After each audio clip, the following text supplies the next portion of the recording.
Hello everyone, आज हम पढ़ेंगे इंग्लिश एनसीईआरटी क्लास 6 का chapter 1 who did Patrick's homework. Patrick never did homework. Too boring, he said. He played hockey and basketball and Nintendo instead.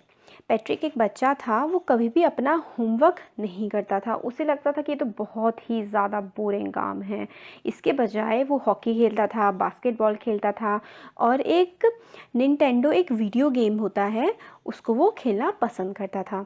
His teachers told him, Patrick do your homework और you won't learn a thing. उसके जो teachers थे वो उससे कहते थे, Patrick तुम्हें अपना होमवर्क करना चाहिए और अगर तुम नहीं करोगे तो तुम कुछ भी नहीं सीख पाओगे। And it's true, sometimes he did feel like an ignoramus, but what could he do, he hated homework. और जो पैट्रिक था, कई बार उसे भी लगता था कि वो होमवर्क नहीं करता है तो उसको मतलब ऐसा लगता है कि मतलब उसे कुछ समझ वमझ नहीं आता है ज़्यादा, मगर क्या कर सकते थे, उसको होमवर्क करना तो बिल्कुल भी पसंद नहीं था। इग्नोरमस का मतलब होता है ऐसा पर्सन जिसको पढ़ाई के बारे में कुछ ज़्यादा नॉलेज ना हो।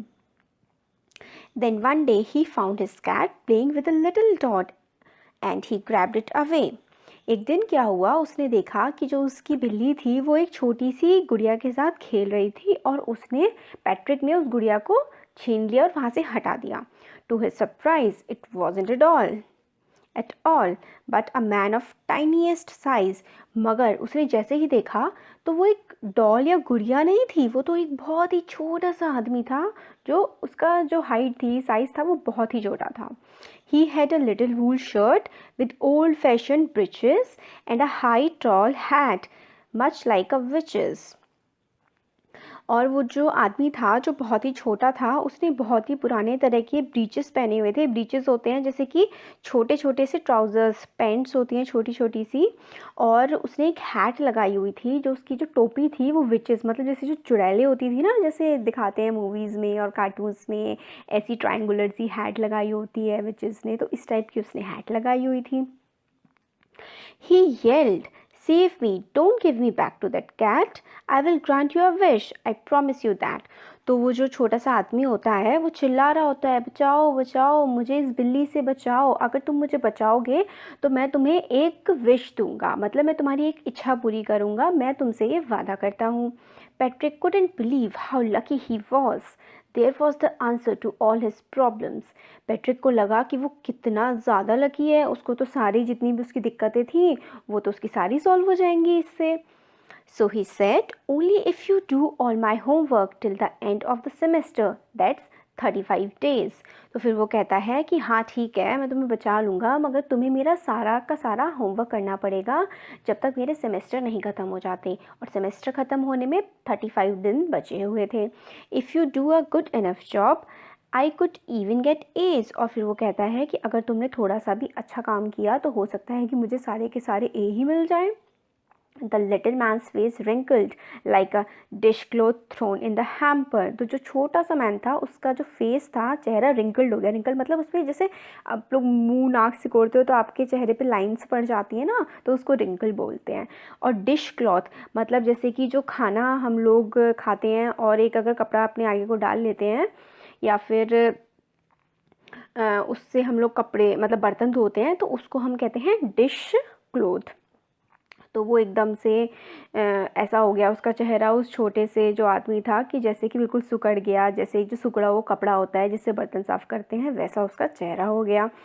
ही kicked his leg and doubled his fist and he grinned and scolded and pushed his lips. Oh, I am cursed, but I will do it. फिर वो क्या करता है, उसको बहुत ही थोड़ा सा गुस्सा आ जाता है, वो अपने मुंह बंद करता है, उसके चेहरे के जो एक्सप्रेशंस हो जाते हैं वो बहुत ज़्यादा अजीब से हो जाते हैं, उसे गुस्सा आता है और वो मना करने वाला होता है, छोटा सा जो आदमी होता है, मगर वो क्या कर सकता था, अगर वो मना करता तो बिल्ली तो उसको मार ही डालती। तो वो कहता है ठीक है, मैं इसको कर लूँगा। And true to his word, that little elf began to do Patrick's homework. तो फिर जैसे कि पैट्रिक ने उसे उस बिल्ली से बचा दिया था, तो वो छोटा सा जो आदमी होता है ना, जो बहुत ही टाइनी मैन होते हैं, उनको हम एल्फ कहते हैं। ठीक है, तो इसमें अब इसमें एल्फ का चैप्टर में एल्फ का यूज़ किया जाएगा उस आदमी के लिए। तो वो क्या करता है, आदमी जो उसने प्रॉमिस किया होता है कि वो पैट्रिक का होमवर्क करेगा, तो वो करता है ऐसा। Except there was a glitch. The elf didn't always do what to do and he needed help. तो मगर क्या होता है, वो कहता तो है कि हाँ मैं करूँगा, मगर क्या होता है इस चीज़ में एक छोटा सा ग्लिच क्या होता है, मतलब जैसे छोटी सी प्रॉब्लम होती है इसमें। वो क्या होती है कि एल्फ को हमेशा नहीं पता होता था कि उसको होमवर्क में क्या करना है, तो वो कहता था भाई देखो मुझे तो तुम्हारी हेल्प चाहिए। तो फिर वो कहता है and Patrick would have to help in whatever way, और जो उसको एल्फ को हेल्प चाहिए होती है और पैट्रिक को भी उसकी हेल्प करनी पड़ती है, जैसा कि वो कहता है। I don't know this word, the elf squeezed while reading Patrick's homework। तो एल्फ जो होता है वो पैट्रिक का होमवर्क कर रहा होता है, तो वो कहता है पैट्रिक से कि मुझे इस वर्ड का मतलब नहीं समझ में आ रहा है कि क्या है ये, तुम जाओ कि डिक्शनरी लेके आओ। So get me a dictionary, no what's even better, look up the word and sound it out by each letter. फिर वो कहता है मुझे इस लेटर का मतलब नहीं, मतलब ये जो वर्ड है इसका मतलब मुझे समझ में नहीं आ रहा है, तो तुम जाओ डिक्शनरी लेके आओ। फिर कहता है नहीं, डिक्शनरी से बेटर तुम इसका एक एक वर्ड पढ़ो, एक एक लेटर पढ़ो इसका, और मुझे ज़ोर ज़ोर से पढ़ के सुनाओ। When it comes to maths Patrick was out of luck. Where are time tables, the elf shrinked. फिर मगर जब मैथ्स आती है तो वहाँ पे डिक्शनरी भी यूज़ नहीं हो सकती थी, तो जो एल्फ होता है वो कहता है ये टाइम टेबल्स क्या होती हैं भाई। एल्फ को मतलब अजीब सा हो जाता है वो। श्रिक्ड का मतलब होता है बहुत ही ज़्यादा तीखी सी आवाज़ में चिल्लाना।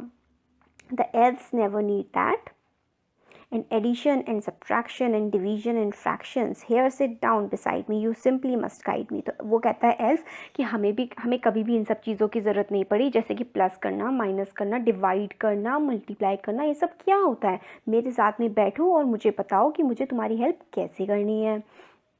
फिर क्या होता है आगे, elves know nothing of human history, to them it's a mystery, so the little elf, already a shouter, just got louder, go to the library, I need books। और उसको मैथ्स भी नहीं आती थी, और जब हिस्ट्री की बात आती है तो जो एल्फ्स होते हैं उनको ह्यूमन हिस्ट्री के बारे में तो कुछ पता ही नहीं होता है, तो जब हिस्ट्री पढ़ने की बात होती है तो जो एल्फ होता है वो और ज़्यादा चिल्लाने लगता है। और जैसे कि ह्यूमन की जो हिस्ट्री होती है वो तो उसके लिए एक मिस्ट्री होती है, हिस्ट्री का मतलब होता है इतिहास, मिस्ट्री का मतलब होता है पहेली, तो ह्यूमन का इतिहास तो उसके लिए एक पहेली जैसा होता है। फिर वो और तेज चिल्लाता है और कहता है जाओ लाइब्रेरी से जा कर के मेरे लिए बुक लेके आओ, more and more books and you can help me read them too, खूब सारी किताबें लेके आओ और तुम उनको पढ़ने में मेरी मदद भी कर सकते हो। As a matter of fact every day in every way that little elf was a nag, Patrick was working harder than ever, and was it a drag? He was staying up nights, had never felt so weary, was going to school with his eye puffed and bleary। तो जो वो था ना elf था, वो बहुत ही ऐसा था, नैग का मतलब होता है जो बहुत ज़्यादा परेशान करते हैं ना लोगों को, सबको इधर उधर परेशान करते रहते हैं, वो उनको बोलते हैं नैग। तो पैट्रिक को क्या करता था, वो ये इसकी बुक लाओ, उसकी बुक लाओ, मुझे ये नहीं आता, मुझे वो नहीं आता, मेरी हेल्प करो, ऐसा करके पैट्रिक को बहुत ज़्यादा मेहनत करनी पड़ती थी। वो रात रात जागता था, फिर जब सुबह बिल्कुल नींदों में वो स्कूल जाता था। Finally the last day of school arrived and the elf was free to go. और फिर फाइनली क्या हुआ कि स्कूल का आखिरी दिन आ गया और अब एल्फ फ्री था क्योंकि उसने उसका सारा होमवर्क करवा दिया था या जो भी था, फिर वो जा सकता था। As for homework there was no more, so he quietly and slyly slipped out of the back door. तो वो क्या होता है, आपको होमवर्क तो बचा नहीं होता है, तो वो चुपचाप पीछे के दरवाजे से निकल जाता है। स्लेली मतलब चुपचाप, सीक्रेटली, चुपचाप, चुपके से। Patrick got his A's, his classmates were amazed. Patrick को क्या होता है कि पूरे उसमें जो फाइनल उसका होता है उसमें उसको ए मिलते हैं, उसके क्लासमेट्स जो होते हैं वो तो बड़े हैरान परेशान से हो जाते हैं। अमेज का मतलब होता है हैरान होना। His teachers smiled and were full of praise and his parents they wonder what had happened to the Patrick. और जो टीचर्स होते हैं वो स्माइल करते हैं और उसकी बहुत तारीफ़ करते हैं पैट्रिक की, और उसके पेरेंट्स, उनको तो लगता है कि आखिर हो गया पैट्रिक को। He was now the model kid, cleaned his room, did his chores, was cheerful, never rude, like he had developed a whole new attitude। फिर क्या होता है, जो पैट्रिक होता है वो बिल्कुल अच्छा बच्चा बन गया होता है, अपना रूम भी साफ़ रखता है, अपने सारे काम करता है, खुश रहता है, दूसरों से बिगड़ के बात नहीं करता, अच्छे से बात करता है, और उसका एक बिल्कुल ही मतलब अलग सा एटीट्यूड आ गया होता है। एटीट्यूड का मतलब होता है कि किस चीज़ के बारे में हम कैसा फील करते हैं, उसको कैसा समझते हैं। You see, in the end, Patrick still thought he would have made that tiny man do all his homework। और लास्ट में ऐसा होता है कि मतलब पैट्रिक को तो ऐसा लगता है कि जो सारा का सारा काम होता है वो उस एल्फ ने, वो छोटा सा जो आदमी था उसने किया होता है।